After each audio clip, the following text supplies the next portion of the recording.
Today is my self-care day. I was right.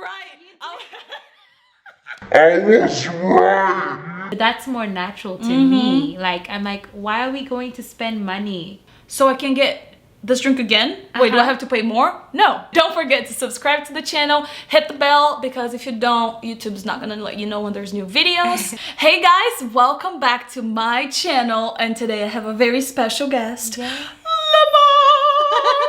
Oh my God. And we have already recorded a video for her channel that is going to be available in a few days. Yes. But whenever she edits and posts, I'm gonna put that in my description, but I'll leave her channel there so you guys can check it out. And she is from Uganda. Uganda.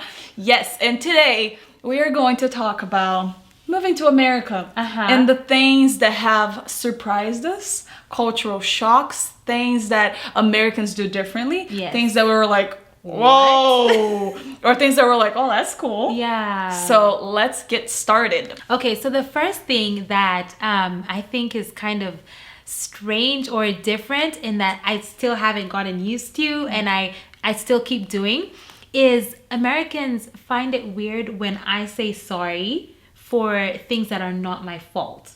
Oh. Yes. Okay, so let me give an example. If an American bangs their toe on a table and I go, I'm so sorry. They're like, but it's not your fault. I'm like, I know it's not my fault. I just feel bad. I feel bad. That is how we sympathize. Okay, one of the biggest ones, the space in the bathroom stall. You're sitting there and like, people can literally just watch you do your stuff. Yes. And you're like, why is there a space? I'm fine. Nobody needs to watch me. Right? I did not think about that, but that's true. Like, I feel like that's the only country, and I've been to maybe 3 other different, Uganda, Kenya, Rwanda, in Africa, the stall is completely closed. You do not need to watch people. You don't have to They're worry good. about people seeing your business. Okay, my next one is kind of close to I'm sorry, like when you say I'm sorry, but this is something that I do as well now. Let's say I'm running late for a meeting and I like text and say, hey, I'm running late, and then they say, oh, you're fine. You're fine. You're good. You're good. You're good. Like, I used to get so confused. What? Why you're saying that I'm good? Because I'm good yeah, is like, you are good. Like, I know I'm good. Like, I'm a good person. You're fine. Like, it's just like when you're I don't know how I can't think of another example, but just the whole you're fine. And I find myself doing it now, or if someone just feels like they disappointed you in some way and they're apologizing, they hardly say, oh, it's okay, this is what happened. It's like, oh, you're fine. You're fine. You're fine. Like, I do that too. I do that too. Yeah. Is Americans' obsession with baths, like taking a bath, and self-care. Like, it's my pamper day, it's my skin day, it's my bath day, and my bath salts. Cause like in Brazil, I don't know how it is in Uganda, but you don't have bathtubs everywhere. Like, it's a luxury for you to have a bathtub. Very true. So here it's just like the shower and the bathtub. Usually in Brazil you don't have a bathtub unless you have. So there's no day you're like taking care of yourself. It's like, today is my self-care day, which I love, and now I'm all for it. But when I first moved, I was like, why are they so obsessed with sitting in hot water? It's like, so what's your next one? Okay, my next one is really simple. It's they drive on the right side, is it? They drive on the opposite side of the road. So you're in Uganda, they drive on the left side? On the left side, yes. Whoa! That's how they do it in Brazil as well. Wait. No, they drive on, it's the same. Here in America? It's the same as in Brazil. Okay, so yes, it's on the other side of the road. So do you drive, like, seats-wise, do you drive on the same? No. So it's on so literally 2 days ago, I was walking to my car and I walked to the passenger seat because for some reason, my brain just pulled up the files from like back home and was like, wow. Yeah. So it's been that would be so strange. It's so strange. And I think I didn't drive a lot back home. I honestly really started driving when I moved to America because I didn't have a car back home. And so I keep thinking, when I go back to visit, I don't know if I will be able to drive because my only like real driving experience has been here and it's so different. So. Wow, never thought about that. That's cool. Yeah. Okay, so one of the things I thought was strange was how at like 18 you're out of the house. Oh, like you go go do your thing. Like, because in Brazil, typically, you don't move out of your parents' house until you get married. Yeah. Or unless you have a job in another state or whatever that requires you to move to another city. Yes. You don't move out of your house. Nope. How is that in Uganda? Same thing. Well, I feel like in Uganda, it's kind of progressing a little bit, but not as early as 18. For sure, not as... What are you doing? Leaving your parents' house at 18. Hey, no. You must stay there till you get married. That is the whole thing. So, yeah, it's been strange. I feel like for me, when I have kids, I'll probably do like something in between. Yes. That like if they're getting married, they're like 30, you're not living at me until you're 30, but yeah, you can take your time.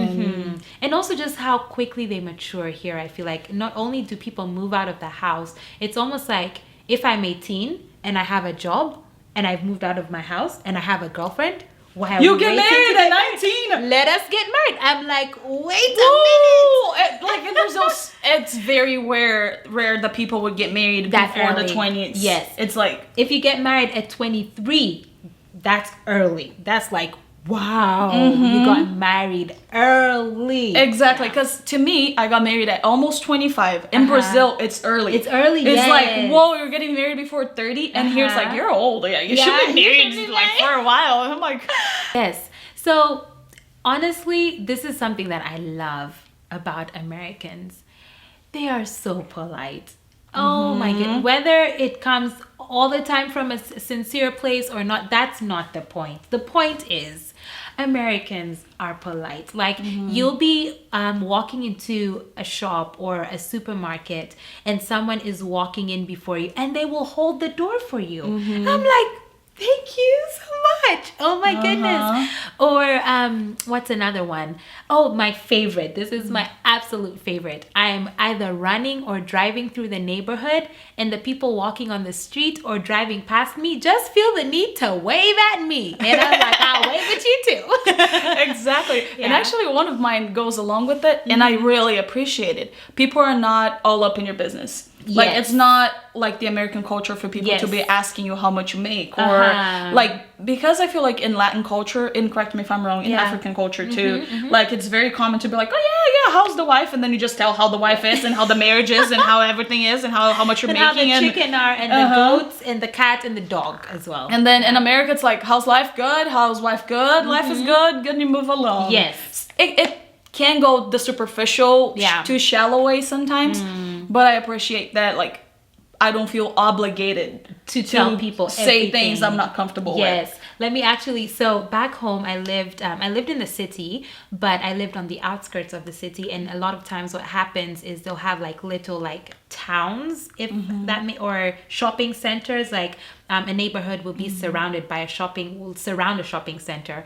And so like walking from my house to get public transport, because public transport is like a huge thing back home, literally I'm walking from my house to the bus, and these ladies in the shops are like, in, you know, whatever African language, you know, we speak back home, they'll be asking me, hi Lamar, where are you going? How is mommy? How is daddy? What are you going to do? When are you coming back? What time will you be back? And I'm like, that is none of your business. That is none of your business. But yeah, so it's just, I can leave the house without anyone asking me where I'm going, when I'm coming back. Okay, another one, and you might actually know this. It might be familiar to you. Yeah. I feel like Africans and Latin people, they have very similar cultures when it comes to like family and warmth. Americans, they're more reserved and not as touchy. So like hugs, unless you know the people, you don't go ahead and you hug them. You hug them. That's in Brazil, true. when you're saying hi, you go say hi and you're like kissy. Yes. So when I went back home for the first time, I was side hugging people, and they were like, "What is wrong are with you doing?" It's like, because they were going for the hug, and I was going for the "How are you?" And they were like, "What are you doing?" It's like, it's a weird concept. Or high fiving. It's like, "Hi." Yeah. That's an American thing. Yes. You don't. At least in Brazil, it's getting very Americanized, but it's not common to just be like high five instead of a hug. It's like, so true. It's kind of distancing yourself. So yeah, actually the college I went to, I don't know where it started, but they kiss, like, and it's in Nairobi. but they kiss. And I'm just like, so I grew up doing that. I didn't grow up doing that. I did that, for 3 years. And then after that, I was like, oh, when I came here, I was like, people don't do that. People don't do that. It's personal space, y'all. Americans eat dinner early. Yeah, like 5 o'clock, 6 o'clock is dinner time. Schedule time. Schedule time. Back home, 5 o'clock and 6 o'clock is evening tea time. I don't know if Brazilians do evening tea. Yes. So back home in both Kenya and Uganda, we love tea. So that was actually another one that I have. Americans love relationship with coffee. I feel like Americans love relationship with coffee is like a marriage. Ours is just a relationship with tea. Like we just love tea. Anyway, that's such a funny example. But so they have tea at like, you have breakfast, you have a cup of tea with something else at about 11 o'clock. You have lunch, and then you have tea again with something else, like it's usually a pastry of some sort. We have tea at like 5, 6-ish, and then at 9 or 8:30 dinner time. In Brazil we do that with coffee, like a mid-afternoon coffee with like a snack. Yeah, but dinners are usually later. So I have tons of videos talking about dating. I am a broken record talking about dating. At least you got it right eventually. I was right. You got it right eventually. Exactly. Like Americans make such a huge thing around dating, not necessarily romantic, but like let's go on a coffee date. Let's go on a date. Or even if it's like if they're interested, it's like let's go on a date. It's like that's not a thing in Brazil. It's more like natural. And if you're trying to understand what I'm talking about, you can just go to the dating videos I recorded. I explain more how it is in Brazil. It's more organic. I feel like here it's like, hey, let's go on a coffee date. Because if we don't schedule, we're actually never going to see each other.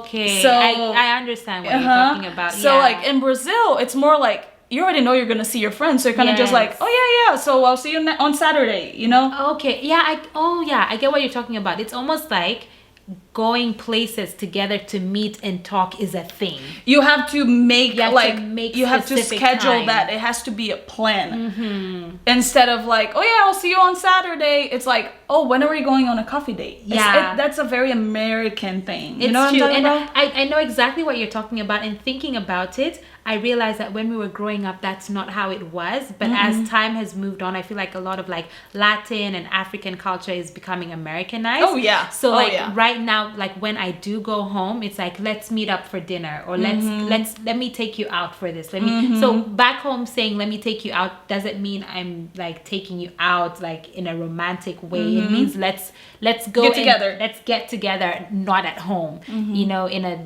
a restaurant or something like that. So I've noticed that it's becoming more like that, but it's not as common as here. It's still a thing here. Like I feel very interesting when I invite people to my house, but that's more natural to me. Like I'm like, why are we going to spend money at a coffee shop? Exactly. When I have a house that I can you can make coffee. And we can hang out for as long as we want at my house. Exactly. Okay, you can't do that like with a guy all the time, you know, but I feel like with my girlfriends, I'm like, just I'll cook for you. Come over. I'll cook for you. That's, you know? There you go. Yeah. Exactly. So I have 2 more. Yes. So whenever you say thank you, they go,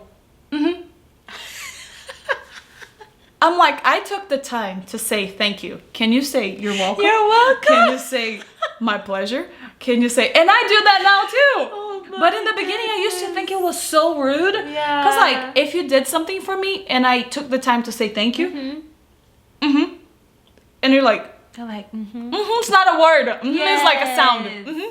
Yes, so I used to think, yeah, that's true. Yeah. I used to think that was rude. But now I do the same because it's just culturally what everybody does. Is doing. Okay, so this one, you have to agree with me. I just said Thank you. Yeah. So, African time and Brazilian time. Americans are on time. And most times if you're on time, you're late. Yes. So when I apologize to all the people that gave me rides when I first moved to America, and I was always late. Yes.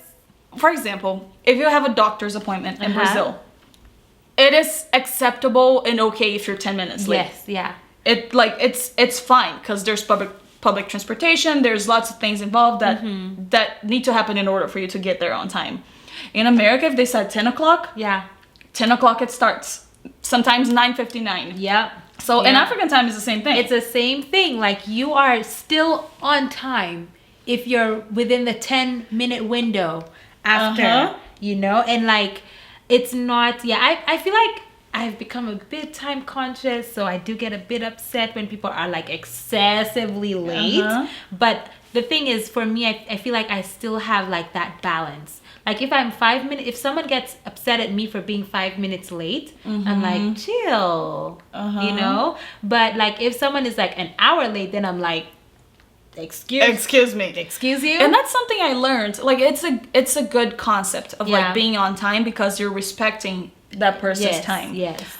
But in my culture, it's just not, we don't see that as disrespect. As disrespect, that's the thing, yes. It's like, I'm not trying to disrespect you. That is true. So it's not an issue. Back home, being late is not an issue of you disrespected me. I'll probably get upset because I had other things to do. Exactly. It's not like you're not respecting my time or you're not, you know, respecting me as a person. So I totally agree. Yeah. Or party time. So let's say I'm gonna have a birthday party. Yes, that's my favorite. Go ahead. Okay, so when at weddings in Uganda, I've seen this mostly in Uganda. So weddings in Uganda, they go from like, let's say you're getting married in the church at like 10 a.m. You get married, the service lasts like 2 hours usually, like, so you're done with the service by 1 p.m. You know, the couple goes in and has, you know, their whatever they need to eat or anything, take pictures. The reception starts at 4 and it will end at midnight because they danced and then they ate and then the speeches went on for forever. And so I can choose what time to come for your wedding because I know it's a whole day event. I know you're going to be there from 10 in the morning till midnight. So if I show up at 5, I am still on time. If I show up at 2, I am still on time. I'm sure Americans watching are like cringe to the max. Yes, like literally, I can show up at 9 for your wedding because I'm like, the party is still going on. You're still gonna get some pictures. You're still gonna have I'm fun. sure there's still food. I'm gonna dance because they're dancing. So if I show up for your wedding at 9, I still have 9, 10, 11. A lot of hours. 4 hours. I've attended your wedding. Or if it's a birthday party and it starts at 6 and ends at 8, and I said that in a previous video. By 7:58, the host in America is already like, okay, guys, yeah, thank you. Thank you for coming. We'll see you next time. In Brazil, if a party's starting at 7, you don't show up until 7:30 at least. At least. Because if you show up at 7:10, people are gonna be like, what? Why are you here? So like early? I said, 7, so everybody would be here around 7:45, and then you don't have an ending time. Yes. You kind of, sort of think when it's gonna be over, but we always get more food, or we always like play a game or watch a movie or something that you don't have an ending time. Nope. So that was one of the biggest things when I moved here. I was like, you can even decide, like if you're close to the family, you can decide to spend the night. You can be like, well, call your mom. Hey mom, I'm gonna spend the night here. We're coming back. Yeah. Exactly. So what is your absolute favorite thing about America? Okay, now I'm on like this health journey thing. So, I mean, this is very superficial thing, but it's great. Refills. Oh my goodness, guys. When I moved to America, I was like, wait, so you are telling me I paid for this drink. I paid for this drink. And I can get more. Keep coming. It's just gonna keep coming. Strawberry lemonade just kept coming. I said, thank you, Jesus. Exactly. And Brazil is catching up now. It's catching up? They're catching up with it. But when I first moved, I was like, so I can get this drink again? Wait, do I have to pay more? No. Water is free. In Brazil, you have to pay for water. Yeah. Oh, yes, that's true. That's true. Yeah, you just can't get like, also because I guess tap water is not clean. Like it's not clean. Drinkable, I guess. It's not drinkable, yeah. So, Oh my, that's like one of my favorite things. Apart from the convenience of just a lot of things, just the refills, and then the size of the amount of food you get. I guess for I'm a foodie, so the amount of food you get for what you pay for is usually like such a blessing. I'm like, I think my favorite thing is probably how easy it is to. How can I word this? I think my favorite thing is how easy it is to build your life, to rent a place, to buy a car, to find a job. That's like it's true. so much easier. That's true. Like you can never be without a job. Like if you got fired or whatever, you're gonna drive for Uber. You're gonna deliver food. You're gonna do valet services. You're gonna walk dogs. You're gonna babysit. Like babysitting is not really a thing in Brazil. Like you don't give your child to a stranger to watch your kid. So I love how quality of life is better and how easily you can achieve things. That's true, yeah. Even, I mean, back home, buying a car is a huge deal. Oh my gosh, and it's so expensive. It's so expensive. But here, there's even cheap cars. Like, you know, you can get a car for $3,000, $4,000. It might not be the best. My first car was $2,500. Oh, see? I used that thing until it fell apart. Yeah, it literally, we use cars here. Like your car is not usable until it is falling apart, like literally falling apart, not like your engine fell and you're like, it fell. Can I use double-sided tape to fix that? For real. Yeah. And then exactly. So I think both of us love living in America. We do. So anyway, America, we love you. We love you. And we love you guys that watched. Thank you for making it this far in the video. So glad you're here. Don't forget to check her channel and to leave a thumbs up. Comment, tell us what you thought. If you're American, we're sorry if we offended you. And don't forget to subscribe to the channel. Hit the bell, because if you don't, YouTube's not gonna let you know when there's new videos. And we'll see you next time.